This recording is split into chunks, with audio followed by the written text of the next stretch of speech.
काय आपलं नाव? माझं नाव डॉक्टर शबरी जगताप. बरं, कुठे राहता तुम्ही? मी तशी मूळची खडकवासल्याची आहे, पण सध्या मी ह्या साईडला मोशी त्या साईडला शिफ्ट झालेली आहे. प्रॉपर पुण्यातलेच? हां, प्रॉपर. आणि काय करता तुम्ही? मी डॉक्टर आहे आणि एका कंपनीमध्ये ॲज अ रिसर्चर म्हणून काम करते. बरं, काय काय कसे तुमच्यासोबत अनुभव घडले आणि सुरुवात कशी झाली? सुरुवात ॲक्च्युली आम्ही ही सुरुवात झाली 2004. खूप आधीची गोष्ट आहे. आम्ही नवीन घर घेतलं होतं आणि त्याची वास्तुशांती ठेवली होती. तर आम्ही सगळ्यांना इन्व्हाइट केलं होतं की घर बघायला वगैरे या, आणि तसं आम्ही राहणार पण होतो त्या घरी. शक्यतो वास्तुशांतीनंतर लगेच शिफ्ट होत नाही, तसं आम्ही 2-3 दिवस पण आमचं ठरलं होतं की तिथे आम्ही राहणार आहोत. तर असेच माझे कझन्स आले होते आणि आजूबाजूच्या मुलांचं हे असतं की आपल्याला खेळायला जायचं आहे, आजूबाजूचा एरिया एक्सप्लोर करायचे, नवीन मित्र बनायचे. त्या हिशोबाने आम्ही सगळेजणं खाली खेळायला जात होतो आजूबाजूला. तर शेजारीच शेत असल्यामुळे तिथे शेताचे बांध होते आणि एका बांधावरती आंब्याचं झाड होतं. तर आम्ही सगळे खेळता खेळता तिथे त्या शेताकडे गेलो आणि त्या झाडाच्या आजूबाजू आम्ही खेळत होतो. पण थोड्या वेळाने जसं मुलं कंटाळतात तसंच आम्ही परत आलो. पण त्यातला माझा एक भाऊ होता, त्याला तिथे थांबू वाटलं, त्याला ते झाड आवडलं आणि तो सारखा तिथेच जायचा खेळायला. तसं आम्ही तिथे कारण ते घरापासून थोडंसं लांब होतं, त्यामुळे आम्हाला सांगितलं पण होतं जवळच दिसेल असं खेळा, थोडंसं लांब जाऊ नका. पण तो जे आम्ही 2-3 दिवस तिथे राहिलो तर तो त्या आंब्याच्या झाडालाच खेळायला जायचा. मेन म्हणजे मध्ये एक खड्डा असल्यामुळे तिथे शक्यतो लोक कचरा टाकायचे आणि ते कचऱ्याच्या पलीकडं ते झाड होतं. तर तिथे खेळायची पण इच्छा व्हायची नाही, ते खूप सुमसान असं वाटायचं. तर गेलं तरी थोडा वेळ खेळलो, 5-10 मिनटं की परत यायचो. पण तो दिवसभर गेला की तिथेच असायचा. दुपारचं पण तिथेच. त्याला जबरदस्ती घेऊन यावं लागायचं की चल जेवायला, चल हे, चल ते करायचं आहे. पण तो काही ऐकत नव्हता. मग त्याच्यानंतर आम्ही आमचं जे विधी होते वास्तुशांतीचे ते सगळे झाले, सगळ्यांना घर वगैरे आवडलं आणि मग आता आम्ही ठरवलं की निघायचं, म्हणजे ते सगळ्यांनी रिटर्न. तर मग तसेच आता त्याच्या घरचे पण निघाले आणि आधी तर कसं गाडी वगैरे नव्हती, तर रिक्षातून ते त्यांच्या गावी निघाले. तर रिक्षातून जाताना ती जी आमची गावाची वेस होती, तर तो पहिले तर बसायला तयार नाही रिक्षात की जायचं आहे म्हणून. पण मग त्याला जबरदस्ती, आता लहान मुलं काय उचललं की घेऊन गेले, तर तसं त्याला उचललं, तो काय ऐकेना, हातपाय आपटायला लागला. रिक्षात पण तो काही बसत नव्हता, ओरडायचा, रडायचा, किंचाळायचा की मला नाही जायचं आहे, मला इथेच थांबायचं आहे. तर असं वाटलं की कदाचित नवीन घर आवडलं म्हणून थांबायचं, लळा लागला असेल की आवडतं इथलं मोकळं वातावरण. पण तसं ते नव्हतं. मग जसेच ते वेस क्रॉस करायला ते आले तर त्याचा आवाज थोडासा, त्याचे शब्द बदलले. एका मोठ्या व्यक्तीसारखा तो बोलायला लागला की तुम्ही मला इथून घेऊन नाही जाऊ शकत, मी इथेच राहणार आहे, माझी हीच जागा आहे. आणि मग असं लक्षात यायला लागलं की जसे एक म्हातारे आजोबा बोलतात तसे त्याचे शब्दांकडे तो कल होता की असं आहे, काहीतरी वेगळं बोलतोय हा. पण मग आता घरच्यांच्या लक्षात आलं ते, पण आता काय बोलणार. तर मग त्याला ते घेऊन गेले. तर घेऊन गेले, त्या रात्री त्याला ताप आला, दुसऱ्या दिवशी परत त्याला ताप, म्हणजे तो उठला की त्या वेगळ्याच ह्याच्यात असायचा, तो झोनमध्ये वेगळा असायचा. तो बोलायचा नाही, सगळ्यांची असं हडजिड करायचा, बोलायचा नाही कोणाशी, काही खात नव्हता तो काही. त्याच्यानंतर त्याला काही बोललं, हे कर ते कर, आदळ आपट करणार, पाय आपटणार, जसे मुलं टँट्रम्स ज्याला बोलतात तसं करायचा प्रयत्न करायचा तो.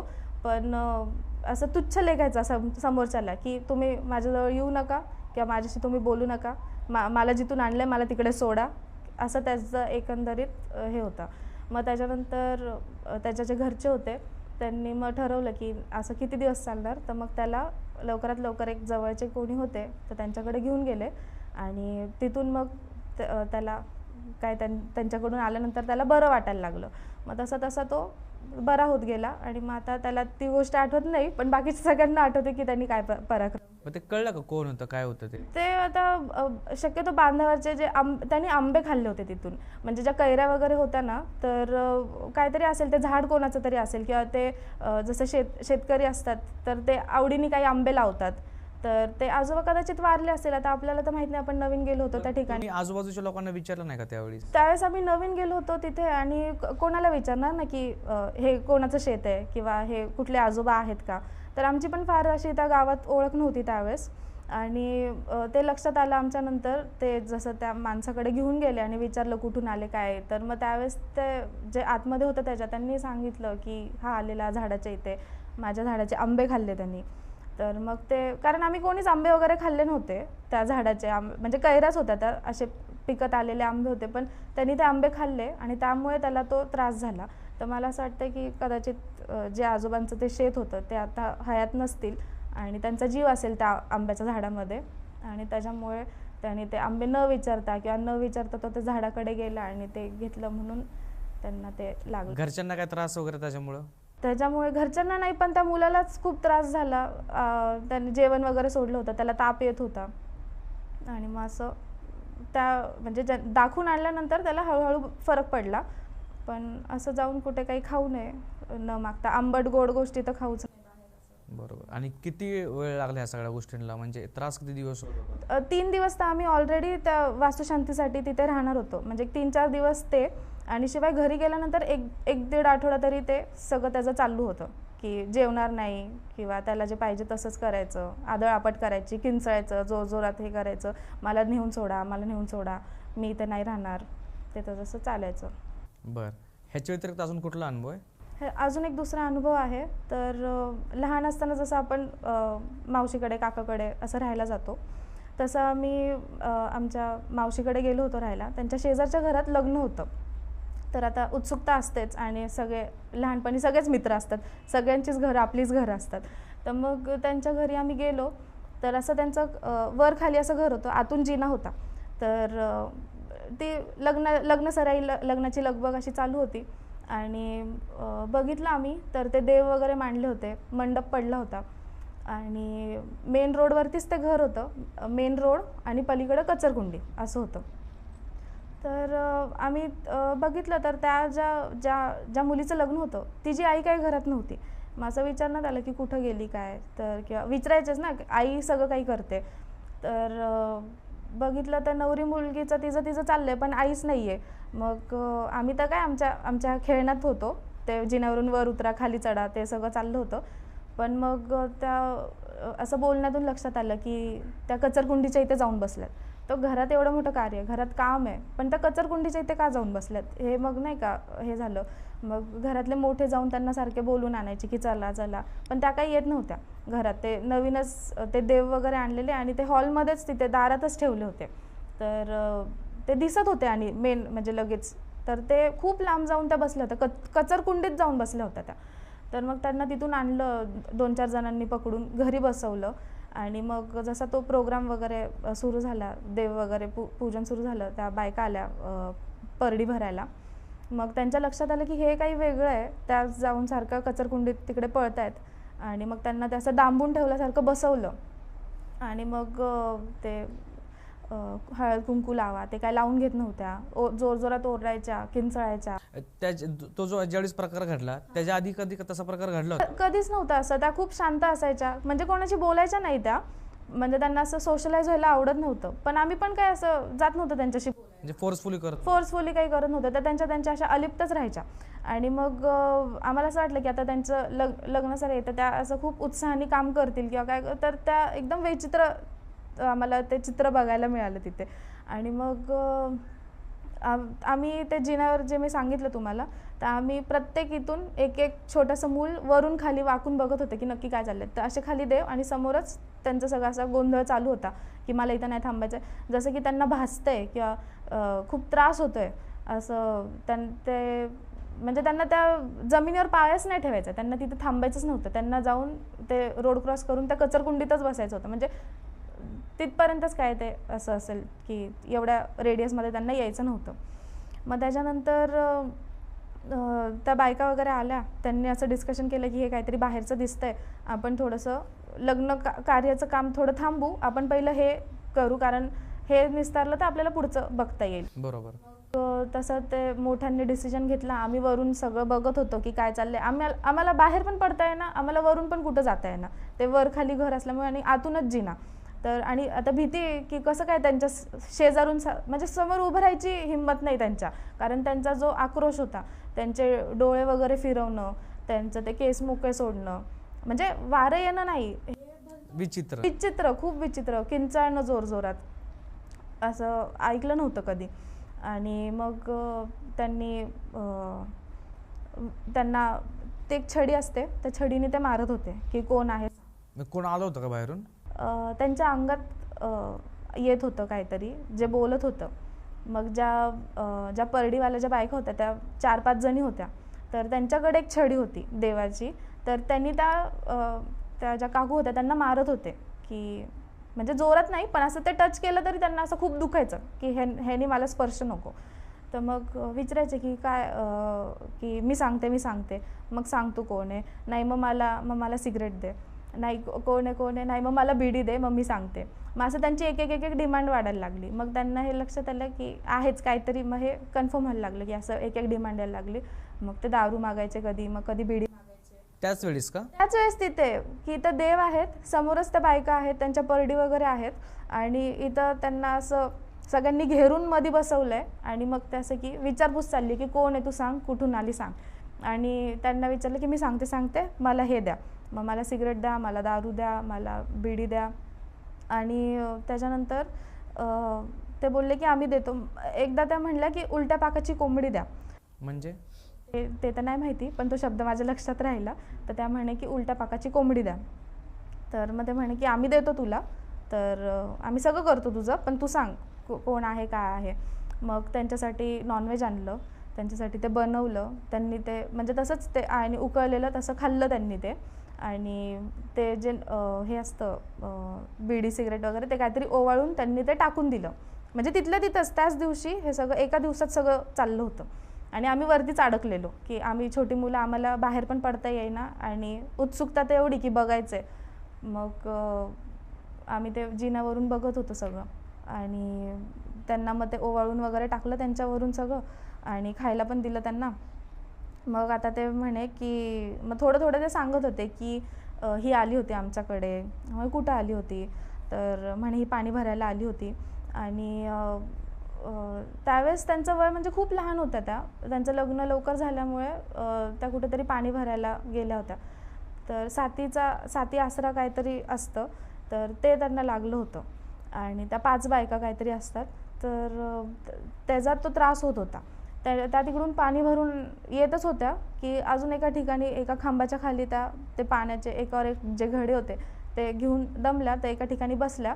तर तिथं अजून एक काहीतरी त्यांना कोलाटण्या वगैरे जे असतात, तर ते लागलं त्यांना. म्हणजे मला ह्या शब्दांचे अर्थ नाही माहिती, मी जे ते शब्द ऐकले त्यावेळेस तर ते आहेत. कोणी सांगता आलं की हे काय असतं साती आसरा आणि कोलाटण्या, तर ते सांगू शकतात, पण मला तरी ह्याच्याबद्दल नाही माहिती. मी फक्त शब्द ऐकलेले आहेत. आणि मग त्यांनी एक सांगायला सुरुवात केली. म्हणजे असं तुटक होतं ते, की आधी मधीच सांगायचे. म्हणजे अशी कंटिन्यू स्टोरी नव्हती ती. पण मग ही पाणी भरायला आलेली, मग तिथं आम्ही हिच्यासोबत आलो. मग ही पाण्याचं घेऊन बसली होती, मग मी तिथून हिच्यासोबत आलो.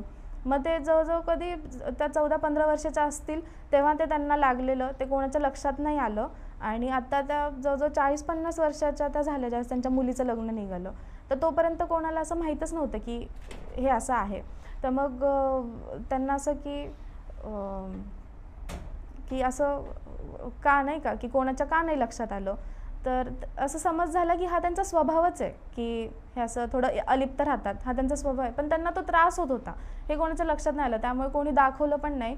आणि जे कोलाटणे असतात तर ते त्यांचं काही रूल्स असतात की इथून नाही जायचं, ह्या वेळेस नाही जायचं, किंवा कोणाच्या हाताचं नाही खायचं, शिवून नाही घ्यायचं. तर मग असं घरी माहेराला वगैरे आल्या त्या की त्यांना जेवण वाढलं की ते पोळी धुवून घ्यायच्या, भाजी धुवून घ्यायच्या. बापरे. स्पर्श नव्हत्या करून देत कोणाला, की तू नाही हात लावायचा मला, तू. म्हणजे असं वाटायचं की हिला खूप की ते धुवून खायच्या त्या. पाणी म्हणजे काय चव लागेल की असं धुवून खाल्ले त्यांनी ते. असं पाण्याचा हात फिरून ते खायच्या. मग आता बहिणींना असं वाटायचं की ही कोण मोठी लागून गेली, ही काय माझ्या हातचं धुवून खात. म्हणजे त्यावेळेस होतं पण शिवत प्रकार आपल्या समाजात होता. पण असं होतं अपमान केल्यासारखं की हां ठीक आहे, तू खूप अशी मोठी असशील, आम्ही नाही आहे, असं त्या बहिणींमध्ये व्हायचं. पण त्यांना असं कोणी समजून नाही घेतलं की काहीतरी ह्यांना त्रास होत असेल म्हणून. आणि त्याच्यानंतर ते आत्ता लग्नाच्या कार्यात ते असं समोर आलं की ह्यांना असा त्रास होतोय. मग ऑलरेडी ते हे कळालं होतं की त्या साती आसरा आहे आणि कोलाटण्या आहेत. पण अजून एक कपल होतं, तर त्यांनी सुसाईड केलं होतं.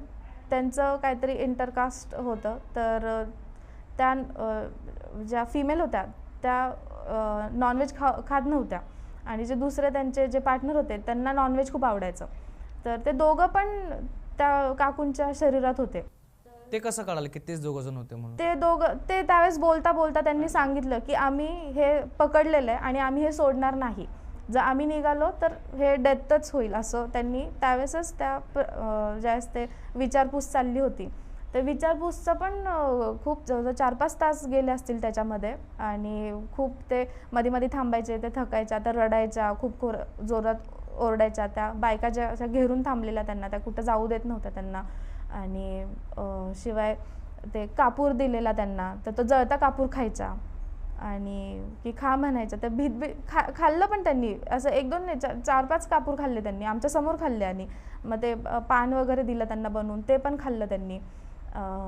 आणि नाचायच्या, त्या म्हणायच्या की मला नाचायचं आहे, मला नाचायचं आहे. मग आता त्यांच्यातलं कोण होतं की त्यांना नाचायचं होतं, पण मग हे लावायचे देवाची गाणी, जोगवा वगैरे. देवाच्या गाण्यावर नाचायचे ते, की नाचायचं आहे म्हणून मला. आणि मग त्या खूप उड्या वगैरे मारून मारून नाचत होत्या आणि ते केस मोकळे. आम्ही तो अवतार बघूनच घाबरलेलो होतो, पण उत्सुकतेने आमच्या भीतीवर मात केला आणि आम्ही ते सगळं डोळ्यांनी बघितलं की असं काही प्रकार असतो. आणि पहिल्याच वेळेस एक नाही, असे 4-5 जण एकाच माणसाच्या शरीरात आम्ही वेगवेगळे भाव त्यांचे चेंज होताना ते पाहिले. त्याच्यानंतर ज्यावेळेस ते कळालं की हे बाकीचे ते कोलाटणे आणि साती आसरा हे तर गेलेलं आहे, त्यांना पुरवलेलं आहे, जे त्यांच्या डिमांड्स होत्या त्या आता गेल्या होत्या. पण आता ते कपल होतं आणि मग आता त्याचं काय, तर मग ते नाही बोलले, ते नाही होऊ शकत, ते नाही काढू शकत. आणि मग त्या मुलींचं लग्न झालं. त्याच्यानंतर पण बाकी त्यांची मुलं होती, त्यांची सगळ्यांची लग्न झाली. पण मग त्यांच्या हेल्थमध्ये त्याच्यानंतर खूप डिक्लाईन, असं त्यांच्या स्वभावात पण असं हे झालं की अजून त्या अलिप्त राहायला लागल्या, अस्वच्छ राहायला लागल्या, त्यांना भूक लागत नव्हती. त्याच्यावर काही उपाय नाही केले का घरच्या लोकांनी? असं त्यांना दुर्लक्ष असं म्हणता येईल की आता काय झालंय गेलंय, अजून किती हे, म्हणजे असं त्यांचं हे नाही करायला पाहिजे होतं. तर आणि मेन म्हणजे त्यांचं असं होतं की हे एका दिवसाचा इव्हेंट होता हा, की लग्नचा एका दिवसाचा इव्हेंट होता. पण हे बाकीचं त्यांचं असं समज झालेलं की नाही, हा हिचा स्वभावच आहे, असं राहणं हा तिचा स्वभावच आहे. त्यामुळे त्यांना असं वाटत होतं की नाही, पण त्यांनी सांगितलं होतं ना ते जे आलते, मग त्यांनी ते करायला हवं होतं. ते त्यांनी नाही केलं. अजून जर त्यांना दाखवलं असतं तर कदाचित जरा त्यांनी क्वालिटी लाईफ किंवा शांततेत त्या जगल्या असत्या. पण मग तेच ते नॉनव्हेजचं त्यांना असायचं. तर 2-2 दिवस जेवलं नाही तरी त्यांना आठवायचं नाही की मी कधी जेवले. त्यांचं विस्मरण व्हायला लागलं होतं, त्यांना आठवायचं नाही. त्यांना विचारलं तू काय खाल्लं, कधी खाल्लं, ते पण नव्हतं आठवत. 2-2 दिवस आंघोळ करायच्या नाही, त्यांच्या एकट्या राहायच्या. आणि मग हे त्यांचे जे हस्बंड होते ते आणि जे घरातली मुलं असतील किंवा तेच हस्बंड जेवण बनवून किंवा मुलांनी काय दिलं तर ते खायचे. नाहीतर आता ते इंडिपेंडंट झाले होते. त्यांनी असं की आता ही हाताबाहेरची केस आहे, मी नाही बघू शकत. मग त्या अशा की हिला करू दे. मग त्या कधी पण उठणार रात्रीच्या. वरती जसं मी सांगितलं खालीवर घर होतं, तर त्याला एक छोटंसं टेरेस होतं. तर त्या टेरेसवरती त्या चक्रा मारायच्या, रात्री 2-3 वाजता फिरायच्या, वरच्याच रूममध्ये त्या राहायच्या. एक अजून असा अनुभव होता की ज्या दिवशी ते म्हणजे हे तर ते झालं आणि मग असं ठरलं की आता ते जे कपल आहे ते नाही निघू शकत. आणि हे तिथं कन्क्लूड झाला, ही मीटिंग तिथे संपली आणि मग आता लग्न कार्याला पुढे सुरुवात वगैरे झाली. मग त्याच्यानंतर ते लग्न कार्य वगैरे पार पाडलं. त्याच्यानंतर तसं त्या आम्ही तरी नाही बघितलं की त्या असं जोरजोरात किंचाळत आहेत, हातपाय आपटत आहेत किंवा केस मोकळे सोडून नाही का तसं काही करतायत. पण मग त्याच्यानंतर असं लक्षात येतं ना की खूप दिवस झाले ह्यांनी खाल्लं नाही आहे काय किंवा आंघोळ नाही केली आहे. म्हणजे तब्येतीने होत्या त्या, पण लक्षात येतं की हे माणसाचं नाही, न्यूट्रिशन वगैरे नाही भेटत आहे ह्यांना किंवा ह्यांनी खाल्लेलं नाही आहे काही. मग असंच आम्ही एकदा गेलो होतो, आम्ही कझन्स त्यांच्या इथे खेळत होतो त्याच पिरियडमध्ये. हां, त्या 1 वर्षभरातच लग्न वगैरे झालं. आम्ही त्यांच्या इथं वरती होतो, वरच्या घरात होतो. तर वरच्या घरात एक बेड, तिथे एक देवारा आणि दरवाजा, बाहेर ते असं टेरेस आणि टेरेसच्या इथून खाली जिना. तर ती एक छोटी रूम होती. तर तिथे मी, माझी एक बहीण होती आणि तिचा सख्खा भाऊ होता. तर त्या काकू होत्या, त्या बसल्या होत्या खाली. तर आमची मस्ती, गाणे वगैरे सगळे असे चालले होते. आणि असं मस्तीमध्ये त्या मावस भावाने असा हात धरला की चला आपण डान्स करू. तर त्यांनी असं फिरवलं, त्यांना असं बसल्या जागी असं गोल फिरवलं असं हात धरून. तर त्यांना असं अचानक ते गोल 2दा फिरल्यामुळे त्यांना काय माहिती काय झालं, त्यांचं ते एकदम पर्सनॅलिटी चेंज झाली. आणि तो म्हणजे माझा भाऊ होता, तो असेल 70-80 किलोचा, पण तरी पण त्यांनी असं त्याला खेचला खाली आणि त्याला जमिनीवर पाडला. त्या स्वतः उभ्या राहिल्या आणि त्याला असं गोल गोल गोल गोल फिरवलं. फिरला का? तो फिरला, गोल गोल फिरायला लागला तो. आणि आम्ही दोघी जणी इथं बेडवरती होतो आणि दोघी बहिणी आम्ही घाबरलो की आता काय करायचं, कारण आम्हाला तर माहीत होती ही हिस्ट्री, आम्ही स्वतःनी दोघांनी बघितली होती. आणि पण जसं आधी अडकलो होतो तसं आता परत आम्ही अडकलो होतो ह्या रूममध्ये आणि खूपच जवळ अडकलो होतो. आणि आम्ही बेडवर, हे इथं गोल गोल फिरवतात त्याला आणि त्यांच्या पलीकडे दरवाजा, पळून जाणार कसं की कोणाला बोलवायचं असेल तर. तो फिरवत होता आणि त्यांना आवाज देत होते, अहो थांबा. ते काय ते त्यांच्या तंद्रीत होते वेगळ्या. मग त्याची जी सख्खी बहीण होती तिलाच असं काहीतरी जोश असं तिच्या अंगात संचारलं. तिने असं जोरात धरलं त्यांचा हात आणि जोरात ओरडली ती. मग त्या जोराच्या आवाजाने त्या घाबरल्या तर जसं एखादं छोटं मूल घाबरतं ना, असं कावरं होतं की बापरे हे काय झालं खूप. आणि त्यांनी असे डोळे वगैरे फिरवले खूप तिथल्या तिथेच, ते म्हणजे हात वगैरे सोडला आणि असं चक्कर येते का काय असं वाटायला लागलं त्यांना. आणि त्या तिथेच खाली बसल्या. 2 मिनटं त्या शांत झाल्या तिथे बसून. तिथे समोरच देव होते, त्या देवांपुढे नमस्कार केला त्यांनी. आणि मग आम्ही असं की आता कुठली वेळ पळून जायची इथून. मग आम्ही त्यांना असं बघितलं की आता स्टेबल झालेले आहेत. मग आम्ही खाली गेलो आणि पटकन जे मोठे लोक होते सगळ्यांना सांगितलं की असं आमच्यासोबत झालेलं आहे. आणि मग आता मोठे लोक तरी काय करणार होते, आम्ही ते बघायला थांबलो पण नाही की आता काय होणार आहे पुढे. आम्ही तिथून निघून आलो. पण हा एक अनुभव होता की ज्यावेळेस अंगात येतं किंवा त्या अंगात संचारतं त्यावेळेस काय लेवलची ताकद येते समोरच्या माणसात आणि काही पण होऊ शकतं. पुढे असं झालं की त्या अशाच आजारी होत्या. नंतर सगळ्या मुलांची लग्न झाल्यानंतर खायचे पण त्यांचे हाल झाले. त्यांचे हस्बंड होते पण ते की तिचा स्वभावच असा अलिप्त राहण्याचा आहे. आणि मग ते कामाला जायचे, सकाळी ते जेवण वगैरे पण ते काका जेवण बनवायचे आणि कामाला जायचे आणि ह्या मग घरी असायच्या दिवसभर. आणि जसं मी सांगितलं होतं की त्यांच्या अंगात ते कपल होतं, आता त्यांना नॉनव्हेज लागायचं. मग ते काय कधी आणलं त्या काकांनी तर ते काकाच बनवायचे, मग ह्या खायच्या. आणि त्या पिरियडमध्ये ज्यावेळेस त्यांच्या घरी कोणीच नसायचं की त्यांचे हस्बंड पण जात आहेत कामाला आणि एकट्या घरी, तर एक मांजर यायची आणि ती मांजर त्यांच्यासोबतच असायची. म्हणजे बऱ्याचशा लोकांनी बघितलं आहे की त्या म्हणजे असं नाही की खेळत आहेत त्या मांजरीसोबत, खेळत नव्हत्या त्या, पण ती मांजर त्यांच्यावर लक्ष ठेवून असायची. आणि जसं त्या झोपल्या दुपारच्या किंवा काय तर म्हणजे असं आजूबाजूचे घरं पण त्याच लेवलचे होते तर ते दिसायचं आजूबाजूच्या घरच्यांना. तर त्या झोपल्या की ते मांजर त्यांच्या छातीवर असं येऊन बसायचं रोज. म्हणजे आता रोज तर नाही सांगता येणार कारण ते काका तर जायचे, पण ज्यावेळेस लोकांनी पाहिले त्यावेळेस छातीवर बसायचं त्यांच्या. कधी आपण असं आपलंच घर आहे तर आपण टेरेस वगैरे जे होतं ओपन टेरेस तर तिथे पण त्या झोपायच्या चटई वगैरे टाकून. तर आजूबाजू असं डोकावलं तर लक्षात येतं ना की अरे हे तर दुपारचं झोपतायत. तर ते मांजर येऊन त्यांच्या छातीवर बसायचं. आणि आत्ता कोविडच्या पिरियडमध्ये मग त्यांचं डेथ झाली फायनली. आणि तसं ते मांजर पण यायचं बंद झालं, पण ते त्यांना सांगितलंच होतं की आम्ही हे घेऊनच जाणार आहे म्हणून.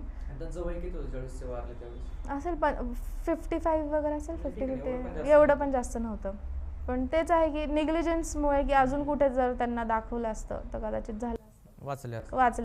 घरातल्यांना काय त्याच्यानंतर त्रास गेल्यानंतर त्रास तर नाही असं काही. त्यांना स्वतःलाच खूप त्रास झाला, त्यांच्या अशा वागण्यामुळे त्यांच्या नवऱ्याला त्रास झाला ज्यावेळेस हयातीत होते त्यावेळेस की असं होतंय. पण ते त्यांचं जसं रात्री पण त्या फिरायच्या ना, जे टेरेस होतं तिथे पण फिरायच्या. बऱ्याचशा वेळेस ते समोर कचरकुंडी होती तिथे पण जायच्या रात्रीच्या.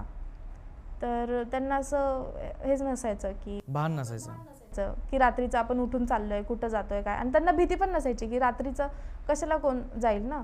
तर त्यांची ती भीती पण एक मेल्यासारखीच झाली होती. आणि आधी तर ते खूप घर असं डल वाटायचं की जाऊ नये घरात, पण नेगेटिव्ह वाईब्स, अंधार किंवा असं वाटायचं. कारण त्या तसं करूनच बसायच्या.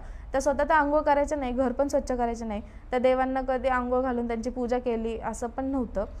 पण स्वतः पण असं घाणेरडं गलिच्छ आणि घर पण तसंच ठेवत होत्या त्या. पण मग त्यांच्या गेल्यानंतर त्यांनी ते घर जरा साफसफाई करून सगळं जरा नीटनेटकं केलं. आता तर जरा प्रसन्न वाटतं तिथे. पण ते त्यांच्यासोबत ती नेगेटिव्हिटी पण गेली आणि त्या पण गेल्या. म्हणजे आता काही त्रास वगैरे काहीच नाही. तरी कोणाला त्रास नाही आहे.